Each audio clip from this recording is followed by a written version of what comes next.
spirit of maandamano ikuisha as long as hii Kenya.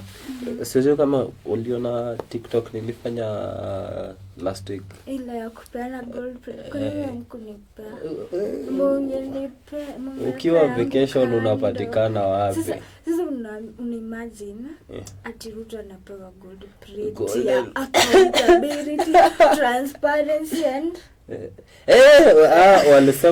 walisema ati tuko na good governance, tuko na good leadership in Kenya. For that reason kwanza ilikuwa accountability, transparency and good governance. By the way, ilifika mahali ndio tufanye hiyo TikTok. Niliangalia hizo reasons nikaona hakuna yenye ina make sense. Kama hizo ndizo reasons, then kila mtu anafaa kupewa golden plate award yake.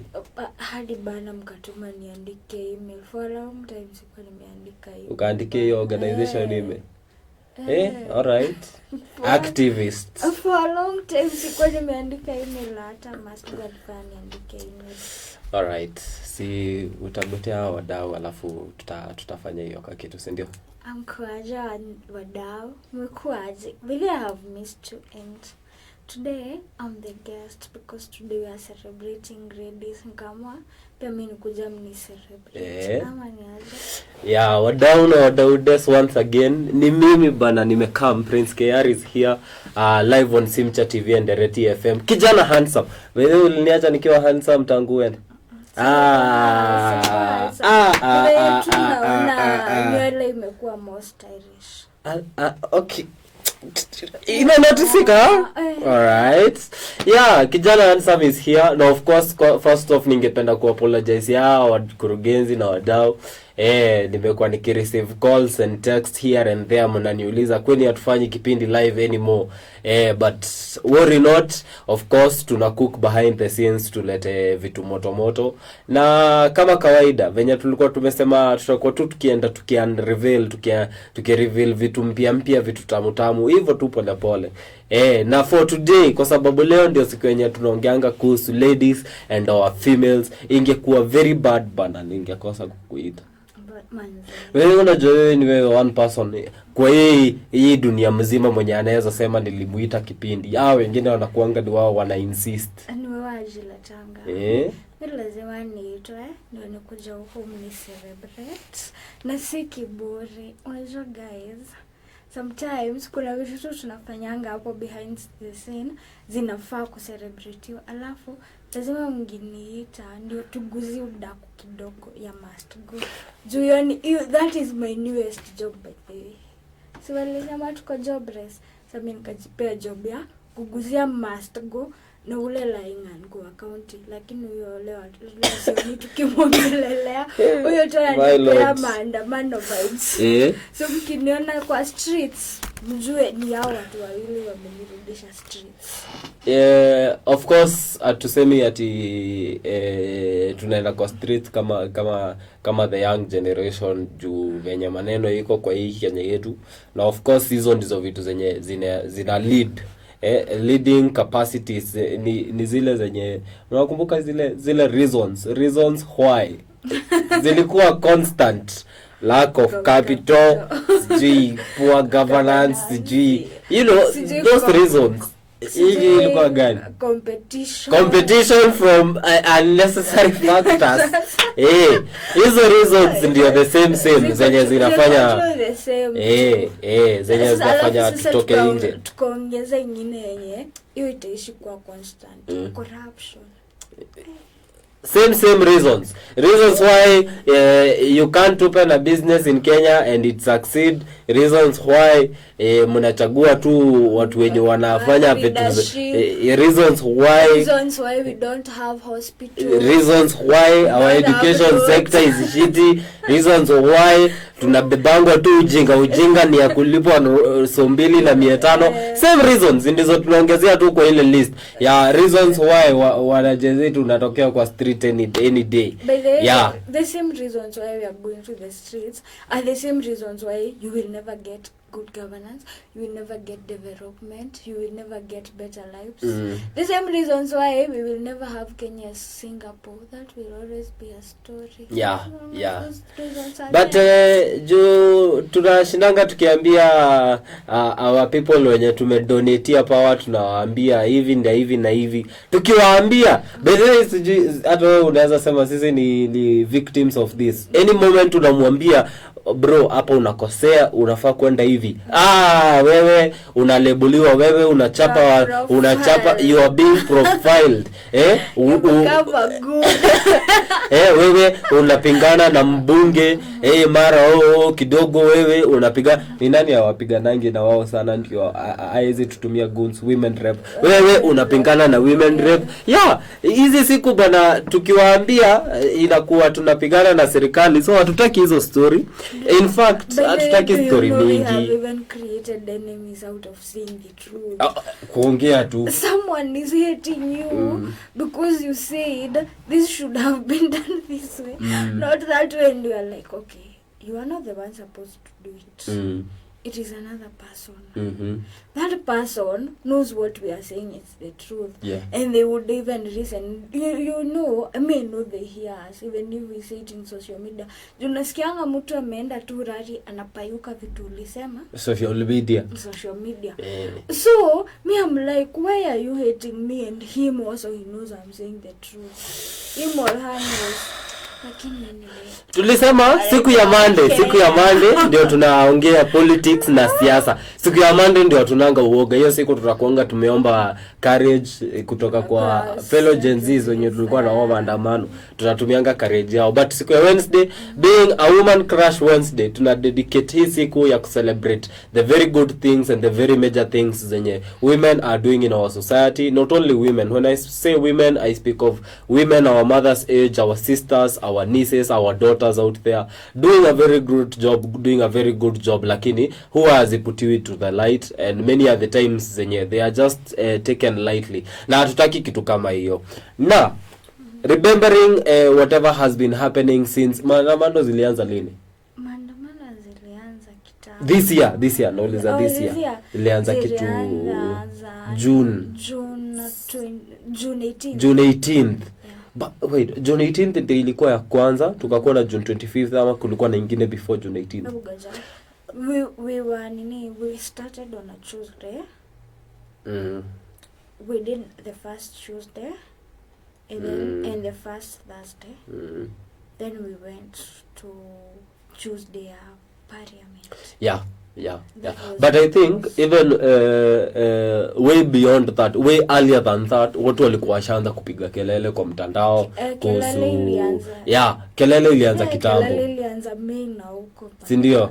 Kelele ilianza kitambo when people walikuwa wanaongea kuhusu finance bill. Ndio time yenye watu walikuwa wanajua finance bill inasema hivi kipengele cha kipengele. Somehow we had become MPs, we were doing better than them actually. Kwa sababu ilifika mahali tumeangalia hiyo document, tumeichambua to a point. Wewe na mahesabu shule ulikuwa 0, lakini wewe na finance bill.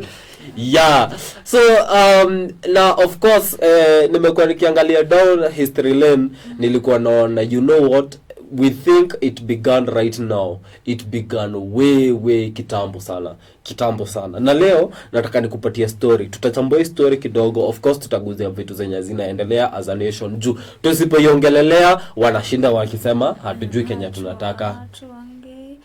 Hamjui chenye mnataka. You give power to other people. Kwanza as we celebrate women, mwambie senator wa Nairobi, anataka nani? Huyo nominated senator wa Nairobi bana. Akuje afanye kitu pia yetu celebrate. Hata sina ubaya. Hata ule ubaya. Siku statement ya. By the way hata sina ubaya ndio tu lead nayo kila mahali. I'm very peaceful. Bora tu afanye kitu celebrate. Kitu anafanya so far. The year is 1990. tunataka kupace history iko based between 1990s juu it was something that was long coming. Hizo mainzi ilikuwa ile time ya Moi era. The former president, His Excellency Daniel Toroitich Arap Moi. Bana hizo majina tuliziona kwa zile. Ulipatana na zile ama wewe ni Jana Alpha. Zile makobole fulani zenye zilikuwa na side 8 na side hiki kikobole. Alafu ilikuwa imeandikwa jina zote za Prezo round na sura. Some things zinaendanga. Tutaziongelea kesho kwa TBT. Make sure umetune in. So, hizi mamiaka wadau wa Kenya wamekaa hivi chini for the longest time wameruliwa na at the time maneno ilikuwa one party rule. Party yenye ilikuwa ina rule ilikuwa inaitwaje? KANU. The one and only. Ilikuwa wanasema tingiza kidole, kiningiza kidole. Chama ni jamo.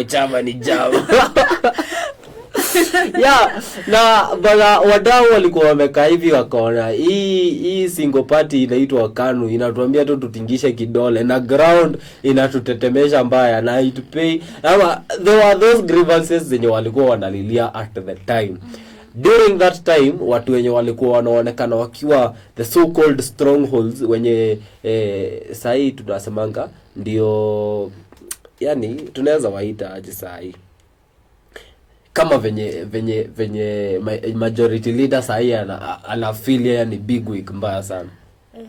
Au watu wenye walikuwa ba big wigs hiyo time ilikuwa kina Kenneth Matiba and the likes. Many of them were men, many of them were lawyers of course wenye wamesoma, walikuwa wanapigania story ya multiparty na wao walikuwa wanapigana nayo full heartedly mbaya sana. But our main story of today focuses on 1992. Hii struggle ya multipartyism imeendelea for long. Hizi ndio zile mainzi zenye tulikuwa tunasikia watu wanakamatwa wanapelekwa Nyayo House. Unasikia stories za Nyayo House by the way? When the first person I heard saying about Nyayo House was Koigi wa Kamwere. He was giving a very scary story. As a matter of fact, unaona mama ya Koigi wa Mwere is part of our story today. Wow.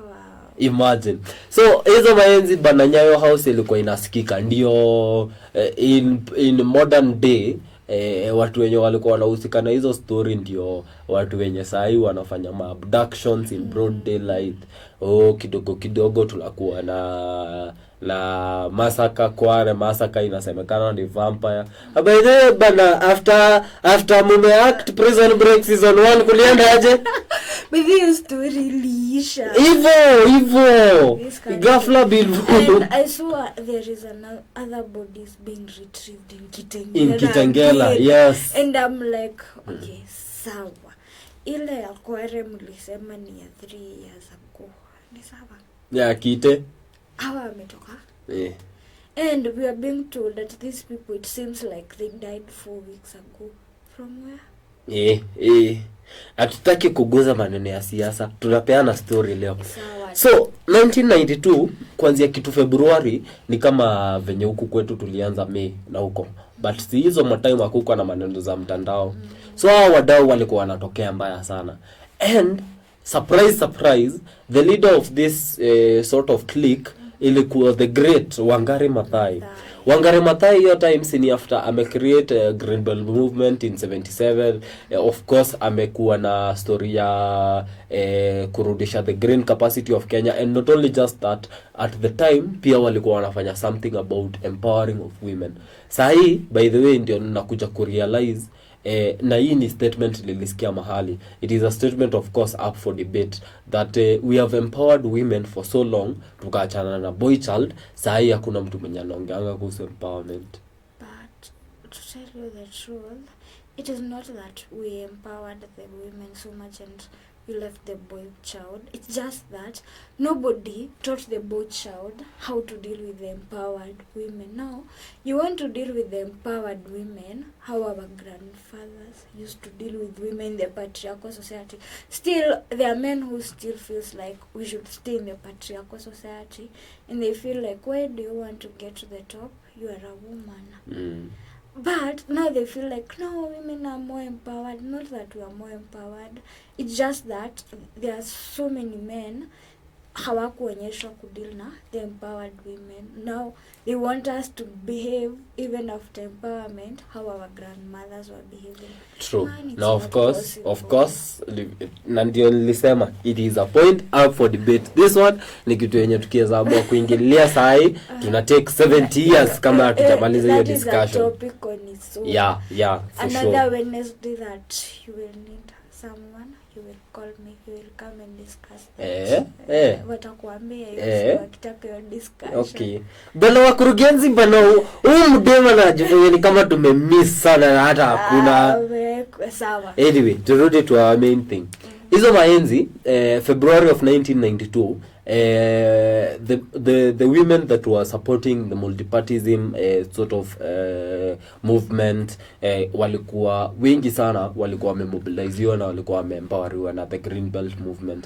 Hii movement ya Wangari Maathai ilikuwa imekaa ikaonyesha, you know what, as women you have rights, as women of this nation you are still a part of this thing, and I think it is something that has been cultivated. Of course tunaweza sema wamekuwa na an impact even to our lives today. Many of them ni watu wenye kama si wenye wamekuja kuzaa wazazi wetu, ni wenye tumekuwa tukiangalia kama modes of inspiration and what have you. So from February of 1992 wakakuwa wamepanga hizi protest, maandamano hapa na pale, wameandika petition, and at this time ni zile time zenye watu walikuwa wamekamatwa, wamekuwa Nyayo House proper. Watu kama Matiba walikuwa ndani, by the way. Hii ndio time yenye, by the way, nilikuwa ninasoma ninaona before this specific day, the specific day is May 8th 1992. Before May 8th mademu walikuwa wameandika, ninapenda sana kuwaita mademu juu hiyo time walikuwa painting kuruka, bana unajua nilikuwa naangalia picha zao sasa hivi wenye wamekula wamekula age bana, wamekula age kuruka juu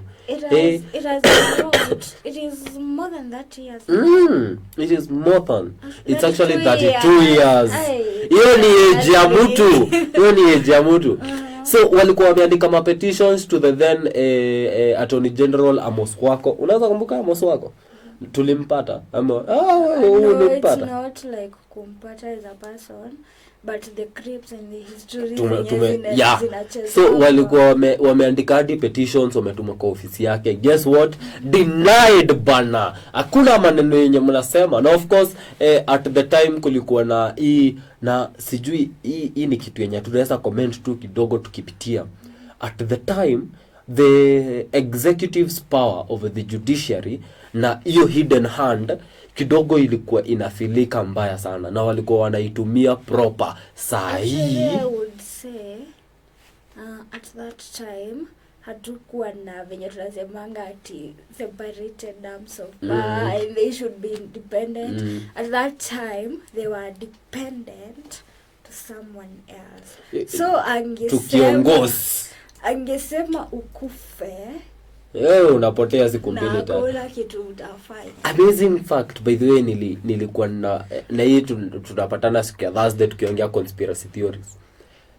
Hizo maenzi, side note from our main story, tutarudi. Hizo maenzi kuna time the president alitengenezanga task force ya makarao ya kutafuta na devil worship. Wallahi isa. This is not a lie. Alitengenezanga a special task force ya kutafuta devil worshippers. Yeah. Yaani kama aliwapata. Bana kwani auji maneno ya Illuminati wewe? Tune in Thursday tunaongea maneno ya conspiracy theories. One thing I have always compared leadership ya that president na huyu wa sahi is like pia yeye kidogo yeye na kanisa. So he would go to church. So you telling me that yeah, it is serious. Hii ni kitu na unajua how real it is. Ilikuwa so secretive, ilikuwa na special roles. His Christianity was real, but si kama ya must go bala mtu acha na hiyo story. So May 8th 1992 mademba na wameshikana wameenda Uhuru Park. Uhuru Park kuna mahali panaitwa Freedom Corner. Mabeshte wenye wako Nairobi mnaweza pitia tu hapo Freedom Corner, mgote hizo vitu zenye ziko huko. Hata mimi sijui nini nakunga Freedom Corner hizi. Ni unajua kidogo after nimeona deal ya JKIA nilipata na ka clip kingine kwa mtandao tukiambiwa Uhuru Park inaenda. Ulikaona? Yeah, niliona Uhuru Park inaenda and I'm like, okay, what in this country do you want to say? Haiendi. Nini haiendi? Hata sisi tunauzwa bwana. Nini mnataka iende? Ni nyinyi tu wenyewe. What is it that iende? Turudi. Na May 8th 1992 Ahmadem wachata na May 8th, the week leading to May 8th wameingia hapo Uhuru Park Freedom Corner wakaamua tunaenda hunger strike. Na hiyo by the way hata nikiwaita madem walikuwa wazazi very old. Juu naangalia pictures ya then na now others tusha waambia kwa heri. Yeah, walikuwa parents of people who are influential by at the time, sisters, and yani walikuwa of their golden age, you get. So wameingia hapo Freedom Corner akaamua, you know what, hunger strike, mrelease hao watu. By that time walikuwa wanapigana na hizo arrests zenye zilikuwa zimemekiwa, which they were at the time, ingekuwa ni wao sahi wangekuwa wanalia abductions are unconstitutional. Ingekuwa ni wao leo the same scenario, same sort of thing ndio walikuwa wanapigana na. It's quite unfortunate that even after that years, actually more than that years, we have not moved on from abductions. Imagine using the police, using the police for personal issues. Ati ni juu uko na beef na mse. Ati juu nilienda sijui kusema you are not doing the right thing. Juu tunakuwa abducted and you will not take me to court even after 24 hours. Wacha hata 24 hours. Si kuna watu walikuwa wamekaa miaka. Kuna watu walikuwa wanakaa miezi huko na hata haongei na watu wa kwenyu hata wajui kwenye huko. Wewe unateswa tu. Yani it was chaotic at the time. And you would think all these people are suffering all this because of something as huge as wanataka Kenya igawanyishwe mara mbili. Hako wanataka kitu kama hiyo. Hao wase walikuwa wanapigana tukue na multi parties. Just that atichukue, we will no longer be having one party. Ati ndio ina decide kila kitu. Ati hii party ikisema wewe cheki weke yar hawezi ofe kwa MP.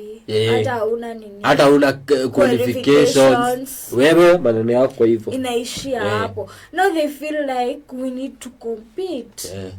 We need to make sure that sawa Kiara kuna qualification hizi, huyo mtu mwingine ako na hizi, let them compete and the people choose. Now it was one of this. Hata wachana na story ya competing. Hata nina feel walikuwa wanaangalia in a very broad manner ya you know what, tukikuwa na party moja tu ndio ina shida ikisema kila kitu, itakosea mahali na haitakuwa na mtu wa kuikosoa. Utakuja kama for example leo umekuja ukiwa kwenye umepitia kuko na matope, ukuje ukanyage carpet. Alafu juu wewe ni wewe tu mko na the same party, hakuna mtu hawezi jisema. They clap for you because you cannot, you are the same type. At the time pia ninaangalia the political space, kama ni wabunge wenye walikuwa ni the sort of thing yenye tunasemanga, you either play the game or you play by the rules of the game. Wao walikuwa wanajua nikiingia hapo ni kujinufaisha as long as I play by the rules of this regime. Na hivyo ndivyo walikuwa wanapingana nayo. Actually I was told there would be even phone calls. An MP anapigiwa anaambiwa cheki wenye unaendelea hivyo wewe by next direction story yako itakuwa imeisha. Na hivyo ndivyo story yako imeisha. Imagine. And I'm like wow. Maneno yenye tuna experiencing na maneno yenye tuna enjoying leo, maneno ya kama last election kulikuwa na Kenya Kwanza na Azimio na parties zingine. Hizo ndizo vitu zenye walikuwa wanapigania. Imagine as a nation we are so far from I was telling these guys kitu 2 weeks ago the sort of liberation yenye tunadhani tulipatanga 1963 1964 ati the sort of independence ni jaba man. Ni jaba man. Hiyo ilikuwa tu story nyingine ya jaba. Story tu ya kutufunga macho kidogo. Tell me why until now we are fighting for basic rights. Vitu simple. Kitu simple tu kitu naona hadi wewe hii azi. We haidhuru. Ili nimesema haidhuru nikakumbuka. Last week venye staff wa JKA walikuwa wamegoma. Kuna huyo mkubwa wao, sijui ni mkubwa wake yeye waka something yeah. Aka after PS ameongea, after by the way Atoli aliongea nikasikia nikiwa karibu ditusi kila waka mwenye alikuwa hapo juu. Sasa what are this mnafungwa macho nazo? But huyo mkuu wao workers, of course is a worker like them, akatokea hapo mbele akasema statement of the many things yenye alisema ati sisi wanyonge hatulanga kitu cha kusema haidhuru. Okay, me to be sincere, me story ya JKIA, me nilirushia mikono because when we were telling them the truth at the right time tunaandamana waliturushia mikono na wao hata ndio walisema tusiende airport na wakatufungia. Tesekeni, it is calmer coming back at you. Check huyu na hiyo airport si yao wakaspekea. Hapana, si eti nini airport hatutaki uzwe but still pia wao wacheni wateseke wiki moja hivyo alafu sasa mnaenda muwasaidie tena si ati wateseke kabisa.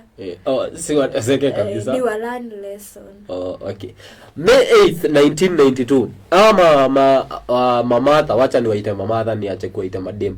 Mamatha wamegatha Uhuru Park wamesema you know what, enough is enough. One, tunataka wase wenye wamearestiwa warilisiwe. Number 2, tunataka mconsider Kenya tunasema, and the very many sort of grievances zenye walikuwa na air. Na Wakenya at the time, hiyo time kulikuwa na uoga mingi sana. So sio wengi wenye walikuwa wanataka kukuja kuonekana hapo, but their support was still felt. Unchiki venye tulikuwa tumepanga ile staycation ya Uhuru Park, watu wakasema watakuja kutupea mablanketi na watu hadi wakaanza hiyo shughuli. That is the sort of thing yenye Mamatha walikuwa wana experience. Walienda wakakwama huko wakasema hunger strike na hatutaki maneno na hatutoki hapa. So on this fateful day, May 8th, imagine coincidentally, guess ilikuwa nini? Mother's Day. Mother's Day, wadau wameamua leo katambe. Na alafu at the time, kama ilivyo kawaida ya regimes zenye ziko in power, zinapoona watu wanaenda kufanya maandamano for the correct thing, for the right thing, watu wakiandamana juu ya tunataka proper governance, hatutaki corruption, at the time walikuwa wanalia multipartyism, wanafanya nini? Wanatuma askari wakuje na wakuje na tear gas. Mamatha walikataa hizo story. Of course walikuwa wengi clique yenye walikuwa wamegather kufanya hiyo story ya maandamano na the protest and what have you, but kuna 7 courageous of them, Wangari Maathai being one of them, wenye waliamua kama mbaya. Sasa leo tunataka kutoa, unaona zile zenye Wanigeria wanaitanga juju. Hizi ni zile juju za ancestors, tunawalaani na kila kitu yenye tuko nayo. Our 7 very heroic heroes, including Wangari Maathai, was somebody named Monica Wango wa Mwere. Ni ule Martha Tukoigi wa Mwere. Tulikuwa madam mwingine anaitwa Milka Wanjiro Kenothia. There was a lady called Leah Wanjiro Mungai. Gladys Thito Kariuki. Gladys ni mama ya former Nakuru Town MP, the late. Kulikuwa madam mwingine anaitwa Veronica Wamboi Ndoto, huyo ameitwa kama mama yangu, na Ruth Wangare. Mama hata waliamua, mnajua nini, sisi ni Wakikuyu, tunajua venye culture yetu inasema. Culture yetu inasema, unaona mtu mzee kukuliko rika ya mama yako, hudhubutu hivi kumchungulia saa zenye amevaa suti ya Yesu, suti ya kuzaliwa, wewe laana zitakuandama milele. That is what these ladies did. Kuna maadhi anaitwa Milka Wanjiru Kinothia, till date mkienda muangalia hii story, picha yake ndio hiyo onekana. Alikuwa amepiga magoti, ameinua mikono, of course juu alivyozaliwa, na akaambia makarao, kama mmekuja kututandika na kutupiga na tear gas juu ya kupigania haki yetu, nitandike. Unaona venye Shakira aliambianga ule baba, nitoe baba. Hivyo ndio wao wadau walikuwa wanasema. And it is chaotic because these ladies got down to, do you know what I compare it to? There is a sort of, siezi sema ni embarrassment, let me call it in a very harsh word, humiliation.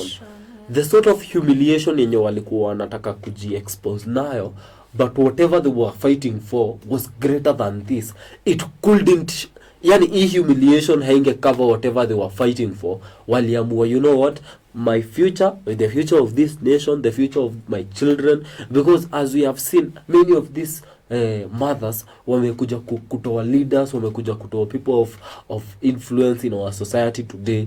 They decided, you know what, this humiliation is not as huge as whatever I am fighting for. Whatever I am fighting for is more important. Wakaamua kuvua zote bana. Kuna wenye walivua kuvua. And Uhuru Park waliamua kama makarao wanakuja kutushika, kututandika, wakuja watushike tukiwa hivi. And to know how when he mean the president was, what did he say? Alisema nini? Alisema hiyo ni kitu kidogo sana. Hiyo ni kitu kidogo sana. Imagine. But watu wenye wanaweza kupea hiyo story ni the policemen wenye walikuwa wametumwa. Wadau walihepa. Mnaona ile kitu yenye Mukuru anasemanga hii kitu. Guys, I've never seen people imagination in my head. Ninaiangalia, ninaona wadau hata kitu yenye ilifanya watoroke na wapotee, si ati the nakedness of those mothers. Ni hiyo curse bana iliwaandama hata kabla hata hawajafika, ikakuwa already ishawakaba. And for today, mimi nina feel these heroines deserve more than appreciation, deserve more than statues. Na hata hakuna mmoja hata wao mwenye ako na statue in Nairobi.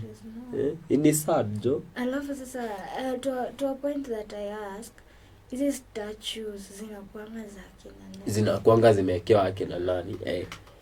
Because some of the people we see their statues, this is kiani kitu heroic walifanya. It is according to me. This is kiani vitu heroic wamefanya. People who are names after roads, some of the roads zimenimiwa. You are like, ati they did what? And you are like, that is not worth it. But then there was a road I was told, ati hii barabara inaitwa hivi kwa sababu kuna msichana wa shule aligongewa hapa na gari, we named it. Okay. So wanatumia barabara zetu kama remembrance tool. But you imagine the sort of fight yenye Mamatha, because kama sasa ukiweza waangalia hakuna mwenye ati new age mate ya shosho yako. They are older. They are older than our shoshos. They might even be older than the great grandmothers. Ama ikuwa ni hiyo rika.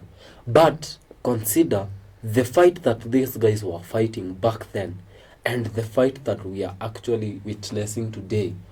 Difference very small. Very small. These people were holding their government accountable. These people were saying, you know what, we know you are the people in government, but we as the people have all the sovereign power. Actually, you can narrow it all to good governance. It's the same thing. And actually, it is a pity to say that the current regime might take us back there. Even worse than that. Even worse than that. I know. And they expect everyone to be quiet.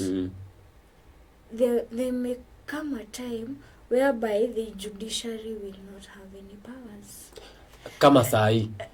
Right now, legislative haina any power, by the way. Legislature iko kwa mfuko ya mzee. Anapiga simu kadhaa.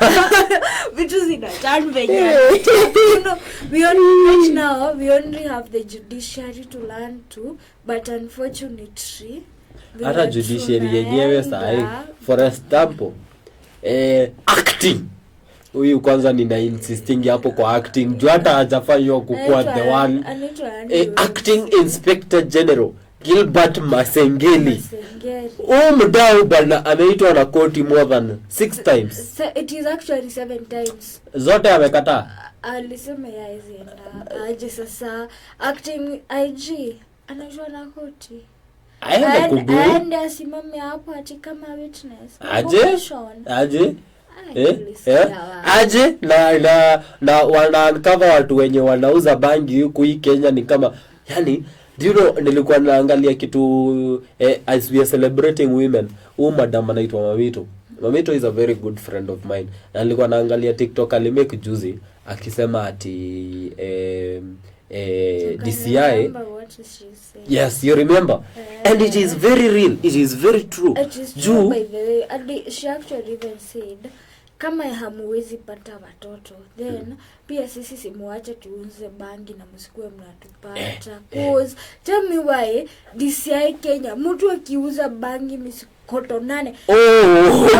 Let me give an example. Today I happened to be court ya Kiambu.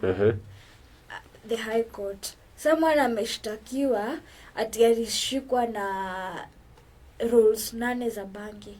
8? Yes, worth 400 bob. Actually, hadi huyo anania anasema worth. Guess amekaa polisi miezi ngapi? Miezi? So skize. Miezi ngapi? Akingojea kupelekwa kotini? Akigoja judgment yake. Do you know what that nani said? Kulingana na hii nini yako, mimi hata naona umekaa polisi more than the worth ya kifungo yenye ningekufunga. So I release you with an immediate effect. Wala even the judge alimwambia. Actually it was an online course and case and I was like big up your judge. Not fair to him kukaa 5 months, but your judge, she did the right thing. Was man say ilikuwa madam celebrating her today. Zileo ni siku ya mama. But nilikuwa nasikiza kitu na sijui kwanza tuisikilize alafu ndio we continue. This is something yenye her honorable. Sasa sijuangi maneno ya honorable inafaa kwenda na pronouns zinakaje.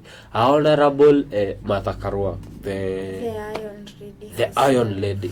Kuna vitu zenye alisema ni jana na kidogo they still resonate with my hands. Take a listen. It is no longer sufficient to whisper our grievances in hushed tones or to point accusatory fingers from the shadows. The Constitution of Kenya, in its first article, bestows on us, the people, the sovereign power to shape our nation's fate. Leadership is not an emblem of authority, but a mantle of service. We must therefore ask with unwavering conviction, who among those in power today truly serves us? And how do we, the rightful stewards of this land, reclaim what we have lost? It is no longer sufficient to whisper our grievances in hushed tones or to point accusatory. Madam alisema vitu za bei jana. Umezisikia? First and foremost, all sovereign power belong to us, the people of Kenya. Who are the people of Kenya? mimi hata kitu yenye ilikuwa inanibamba ni the actual stating that she said there is something, na I hope umesikiza hapo hivyo. Na first off, we want to credit the fact that this video does not belong to us. Tumeitoa kwa mtandao, kama mko mnataka tuitumie hamungeirusha kwa social media. Kuna statement yenye amesema hapo, akasema leadership is not a mantle of, is not something of power, is not, what are the exact words? Niko nayo tu hapa. It's not, yes, here it is. She says leadership is not an emblem of authority but a mantle of service. Do you know how powerful that thing is? For those of us wenye tunaamuanga kutumia a little bit of the brains that the Almighty alitupea, ukiambiwa authority na service, unajua these two differences. When whatever we are saying right now, even coming not only even from His Excellency the President, coming to the lowest person as watu wenye wako kwa ofisi ya chief, these people tunakonga tumwa dedicate hiyo power, but they don't use it as a mantle of service. Do you know what service is? Service ni ile yenye Yesu akijua yeye ni Yesu, mtoto wa Mungu, yeye ndiye atakufa atuokoe sisi wote, hata wenye huwa hawamwamini. Akatoa viatu za disciples, akawaosha miguu. That is what service is. You should see wewe unafaa kuniita ukitaka. Ukiheko huku kwote ukifanya PR unataka nikupigie magoti kama wewe ni Mungu. It should be vice versa. Ati juu umetupea basari, history ya basari hudi body. Me actually I feel like, you know, basari kama sisi wote we could be able, hata hatungekuwa tunaendeza basaris. Hakuna mtu anapenda kupewa by the way. As a matter of fact, sini the same conversation we were having with you, tukiulizana aje hatu yuko in a position yenye ati tunaweza libia education such that hakuna mtu mwenye atawahi feel ati ni kuomba anaomba.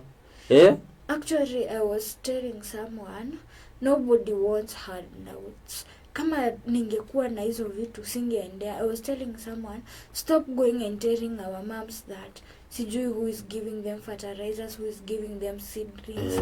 If they had that money, hangeenda kuketi hapo from 9 in the morning to 3. True. No, it's just that hana hiyo power, but you feel like me I'm God because I'm doing that to you. Shame on you. It is even our taxes. Na hata hizo mado nilikuwa na feel do you know, as a place where we are right now, kuna vitu zingine zenye zinafaa kuwa so basic hazifai kuwa even considered. They are not supposed to be used as campaign tools anymore. For example, proper roads, education, agriculture na medical sector. Hizo ni vitu nne zenye you should not even tell me that hospitali ziko na dawa, sijui hospitali ziko na good services. Did you want me to go there and serve? No.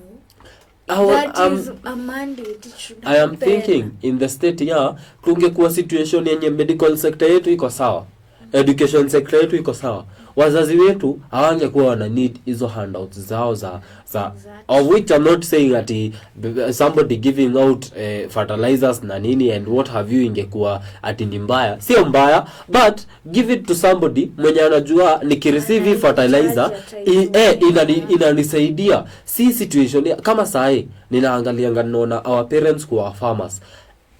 Huyo parent lazima atalipa expensively vitu zake zitoke kwa shamba ziende kwa soko. Transport ngori, so lazima atalipa expensive. Pesa yenye atapata akienda kwa hiyo soko auze, like only 25% ndio anakuanga hata 25 ni mingi yenye itabaki. Actually I was telling someone else, you see, in this country if we had good infrastructure and good policies, nobody would ever need handouts. For sure. Tell me, if me as a youth, if to start a business, I don't need so much as tax, most of us would not be even talking about joblessness. No one would be talking about that. If you create good infrastructure, kutengeneza tu barabara, that barabara kuna opportunities ita create. Kwa hiyo tu kwa hiyo hata anzia na kutengeneza hiyo barabara itself. Kuna watu wenye watapata job hapo. Exactly. Alafu ikimalizika kwa hiyo area, you have created business opportunities. So watu walikuwa wanatengeneza hiyo barabara, hawataenda tena kutafuta barabara nyingine ya kutengeneza, watapata opportunity hapo. Na hata ukipata mtu mwenye ataenda hapo hivyo kwa street afanye hiyo story ya barabara, I feel you know what my guy, ndio passion yangu hapa ndipo iko. Anaweza enda sasa, atakuwa na liberty ya kwenda kusomea hiyo civil engineering, ata apply jobs na apate ma jobs, na of course hizi ni vitu zenye zitakuja tu ku benefit as a society. Nina feel a lot of pain kuangalia whatever our mothers and our heroines back in the day in 1992, place yenye hata siko nimezaliwa mimi, Kenya walikuwa wanapigania nayo na Kenya tunapigania today. The only difference ni faces zenye inavaa, because the face that it was wearing back then was, let's say, multipartyism. Right now the face that we are wearing is proper governance. It is the same fight, bro. It's the same. Yeah. Actually, I actually say, kuna mtu alisema, alipenda scenario akasema, Kenya is like a prison. The politicians are the prison wardens, we are prisoners. Whatever Gen Z tried, it was prison break. Prison break. That is why all of them united despite all their fights, because they still want the prison to remain. The only issue is they fight on who will be the prison warden. You know, to some point I'm starting to believe that analogy. And it is very clear, of which hata mimi siwezi pingana nayo. I'm starting to see it and I'm like, enyewe, it is true, cause then again, on a day where we remember women, nilikuwa na nilijiambia hii story nitakuja kuiconsider tikipeana hii show na niwakumbushe. We have the first lady of this nation, Mama Rachel. Of which mimi kwenye imefika saa hii hata sitaki kumuita mama, nataka tu kumuita tu Rachel Ruto. Yes, by her name, because I remember even coming down to the basic form of a family. Sasa zenye tukiwa primary school, sasa zenye unajua uko na trip, kama tuseme ni Friday, mumeambiwa leo Monday mko na trip, next week Friday. Ulikuwa unaenda unaambia mama yako anaenda kukutetea kwa mzae. Unaona? Sasa zenye umekosea na alafu mzae amekuamulia yeye ameamua wewe na yeye leo WWE. Mama yako ni alikuwa anakuja kutofautisha. Sasa zenye mzae wako alikuwa anawakosea kama watoto, of which it used to happen. Mama yanyu ni alikuwa anakam anawaambia, you know what is your father? Ndiye alikuwa anamediate. Sai, Lord, participating is what bala mimi ninafeel uchungu sana. Tumekuwa na masaka ya Gen Z kwa street, Parliament Road. Si ati ni place hata ati ni chom imejificha. Parliament Road hakuna kitu nilisikia kisema. Kware hakuna, Gedho hakuna, Zimmerman hakuna kitu iliongea. Enda Russia, hata enda Russia ndio ilidepose zaidi. Actually, leave alone even these women, the first lady, let's narrow it down to women reps. Even the women reps, yes, exactly. Ninakumbuka mgeni wa James Jozi wa asubuhi alikuwa anauliza women rep wetu kama huku kwetu Kiambu County hatujaona impact yake huku kwetu, ama anakuanga na places zenye anaenda na atufiki. For example, I can literally say on an honest note, the only time I have seen our women rep huku kwetu Kiambu County, na anasemanga ni Mawa Boys, tunakuheshimu. Nilikuwa nataka kusema tunakupenda, lakini nikakumbuka my very big black heart. Tunakuheshimu. The last time nilimuona, guess ilikuwa lini? Ile siku ya Wangunyo. Na hiyo siku ya Wangunyo ni juu walikuwa wameletana huku ma MP kama 45 wakizindikiza our very much honorable Kawanjiko, wakiwa wamekuja kufungua TVET. Actually wewe yako ni kitambo. Me the last time nilimuona ni time kulikuwa kuna peana basari. Sijui alikuwa anapea watu GAF fund gov grants na nini za kusukuma. Walikuwa wanapea vijana wa soko. Trolley za kusukuma? The pink was she said nothing important. Si ati hakuongea. She said nothing important. And I was feeling like kama mama boy child, I felt like she could have talked about the TB outbreak. Yes. Because that time ndio TB outbreak ilikuwa imeanza. She could at least have made a comment. Even an empathetic comment. Or even she could have said something to encourage the boy child. Because yeye ni mama boy child, but anyway, siku ya siasa tulisema ni Monday. For today, we appreciate all our viewers, all our listeners wenye mmekuwa na sisi kwa hiyo mtandao. Kwa hiyo muda mfupi, mtuwie radhi, mtu kama mimi lazima nijiongee, niwaambie. Si mnaona hata Morara alikuwa ameenda vacation bana. Kahoma kana tukalia. Activism is very difficult. Mtuwie radhi. Na kwa sababu tuna we celebrate women today. We don't want to enter into a discussion yenye hatutakuwa tuna celebrate women. Now of course tume appreciate kazi yenye hao mamadamu walikuwa wanafanya back in the day. But me would like to celebrate women in our community. Huku kwetu Kiambaa. There are women who do a good job, very impactful. Those ladies were MK defenders. Yeah, unajua by the way ni ile tu schedules tu zimekoseana bana. Tunafaa kukam na wao tupige story, watuambie vizuri venye wao ufanya. Madam kuna time walikuwa wanasema, tulikuwa na mkutano, walikuwa wanasema part of what they do, waliongea passionately, akasema tukianza sikia kidogo tu hivi ati fununu za kuaminika zituambie ati unatesa mtoto wewe, utapambana na madam hawananga jokes, wanaweza hata kukubox ukicheza hata kubox. There was a time I went to one of their meetings and they gave me a different passion to serve the community.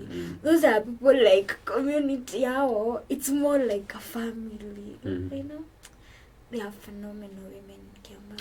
Yeah, those and many other women, many other of our mothers, our sisters, our aunties, our shoshos, hao ndio tuna dedicate hizi siku ya leo ku appreciate, kuambia tunaonanga Kenya wanafanya, and it is very impactful and it is very true to the cause. Of course, all of us, we are fighting for a better Kenya, we are fighting for a better way of living. Kwa yetu tumefika baadaye, guys. So guys, it was nice being hosted here and having a discussion with you. I have enjoyed, and let's keep on celebrating women, and let us keep on doing the retro efforts that will make this country a better country, and that will make our lives better, and that will make us non-dependent of the demigods. Have a nice day, guys. Si tupatane siku ya kesho. Kesho itakuwa kumoto. Kesho is a TBT Thursday. Siku yenye tunaongeanga kuhusu conspiracy theories. Hapa ndio tunatakanga. By the way, ni ya kesho. Tupatane kesho, guys. Bye.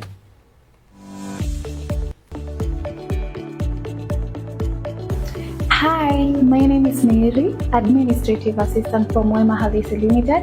We are a real estate company based in Kenya where we deal with buying, selling and selling on behalf of lands and properties. We also deal with real estate consultancy, real estate agency and rental house management. Our offices are located in Banana, Karori in Kiambu County, just behind Karori Level 4 Hospital. For more information about us and our services, reach us on 0726 175 976 or 0769 595626. Visit us on our website at www.wemahalisi.limited.com and check out our amazing products on all our social media platforms at Wema Halisi.